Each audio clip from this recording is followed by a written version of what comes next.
ಕಷ್ಟಪಟ್ಟಿದ್ದು ಕಲಬುರಗಿ ಜಿಲ್ಲಾ ಆಡಳಿತ, ಕಷ್ಟಪಟ್ಟಿದ್ದು ನಮ್ಮ ಮಹಿಳೆಯರು, ಪ್ರಚಾರ ತಗೊಂಡಿದ್ದು ಮೋದಿಯವರು. ಮನ್ ಕಿ ಬಾತ್ನಲ್ಲಿ ಬಂದಿದ್ದು ಅವರೇ ಇಲ್ಲ. ಇಲ್ಲಿ ಯಾರು ಪಾಪ ಡೆಲ್ಲಿ ಕಡೆ ಮುಖ ಮಾಡಿ ನಿಮ್ಮಲ್ಲಿ ಕೊಡಲ್ಲ. ಕಲಬುರಗಿ ರೊಟ್ಟಿ ಅಂತ ಒಂದು ವಿನೂತನವಾದಂಥ ಪ್ರೋಗ್ರಾಮ್ ಜಿಲ್ಲಾಧಿಕಾರಿಗಳು ಕಾಳಜಿ ವಹಿಸಿ, ನಮ್ಮ ಬೇರೆ ಅಧಿಕಾರಿಗಳು ಸಮಾಜೆಲ್ಲ ಕಾಳಜಿ ವಹಿಸಿ, ಎಲ್ಲ ಮಹಿಳೆಯರಿಗೆ ಸ್ವಸಹಾಯ ಗುಂಪುಗಳಿರ್ಬೋದು, ಇಂಡಿವಿಜುವಲ್ಸ್ ಇರ್ಬೋದು, ಅವ್ರಿಗೆ ಕರೆಸಿ ಅವರಿಗೆ ಟ್ರೈನಿಂಗ್ ಕೊಟ್ಟು ಮಿಷಿನ್ ಕೊಟ್ಟಿದ್ದು. 50 ಮಿಷಿನ್ ಕೊಟ್ಟಿದ್ವಿ ಫಸ್ಟ್ ಟ್ರಾನ್ಸ್ನಲ್ಲಿ, ಇಲ್ಲೇ ನಮ್ಮ DC ಆಫೀಸ್ ಎದುರುಗಡೆ.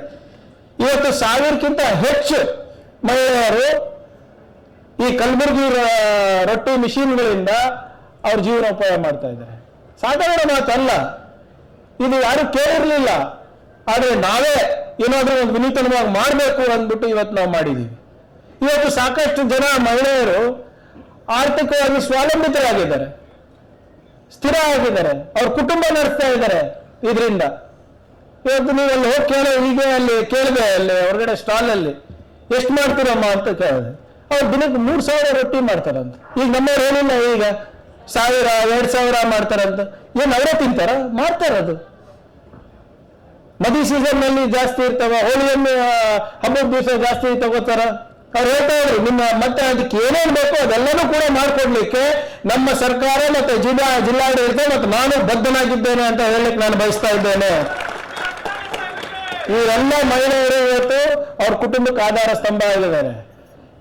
ಕಷ್ಟಪಟ್ಟಿದ್ದು ಕಲಬುರಗಿ ಜಿಲ್ಲಾ ಆಡಳಿತ, ಕಷ್ಟಪಟ್ಟಿದ್ದು ನಮ್ಮ ಮಹಿಳೆಯರು, ಪ್ರಚಾರ ತಗೊಂಡಿದ್ದು ಮೋದಿಯವರು. ಮನ್ ಕಿ ಬಾತ್ನಲ್ಲಿ ಬಂದಿದ್ದು ಅವರೇ ಇಲ್ಲ. ಇಲ್ಲಿ ಯಾರು ಪಾಪ ಡೆಲ್ಲಿ ಕಡೆ ಮುಖ ಮಾಡಿ ನಿಮ್ಮಲ್ಲಿ ಕೊಡಲ್ಲ. ಆದ್ರೆ ಇವತ್ತು ತಮ್ಮ ಶ್ರಮ, ತಮ್ಮ ಒಂದು ಛಲ ಏನಿದೆ, ಇವತ್ತು ಪ್ರಧಾನಮಂತ್ರಿ ಮೋದಿಯವರು ಮೆಚ್ತಾ ಇದ್ದಾರೆ ಅಂದ್ರೆ ಅದು ಒಂದು ರೀತಿ ನನಗೆ ಸಂತೋಷ. ಆದ್ರೆ